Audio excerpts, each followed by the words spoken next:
This bluish liquid is one of the most expensive resources in the world. No, it's not the blue milk from Star Wars. It's actually blood from a horseshoe crab.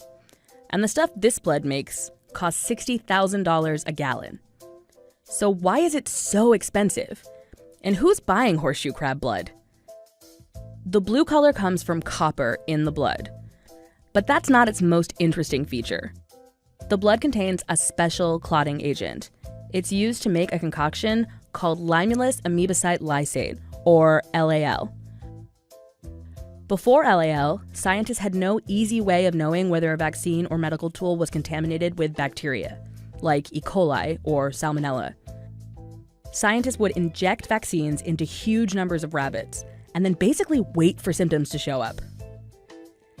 But when LAL was approved for use in 1970, it changed everything. Drop a minuscule amount of it onto a medical device or vaccine, and the LAL will encase any gram-negative bacteria in a jelly cocoon. While it can't kill the bacteria, the jelly seal is like a fire alarm, alerting us to the presence of what could become a potentially lethal infection and prevent it from spreading. Each year, the medical industry catches around 600,000 horseshoe crabs. The crabs are drained of 30% of their blood, and up to 30% of the crabs don't live through the process. The survivors are returned to the water, but no one really knows how well or if they recover. In 2016, the International Union for the Conservation of Nature bumped the American horseshoe crab up to vulnerable on its red list, one step below endangered.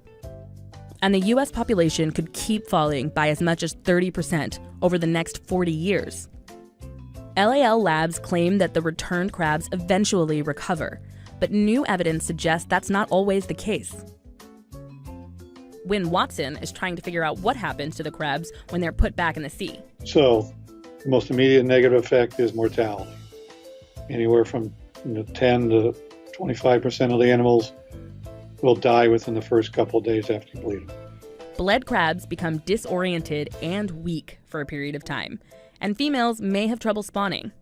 If they survive the first, we'll say 2 weeks, and they're back in their natural habitat, they did pretty well.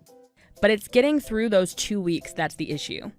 Based on our data and others, I think that you need to treat them a little. If you're going to get increase your survival rate, right, you need to treat them better.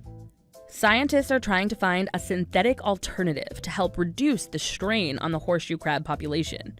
But so far, LAL is still required by the FDA for this type of testing. So if these animals really aren't recovering at the rate companies previously thought, we might eventually run out of crabs to bleed.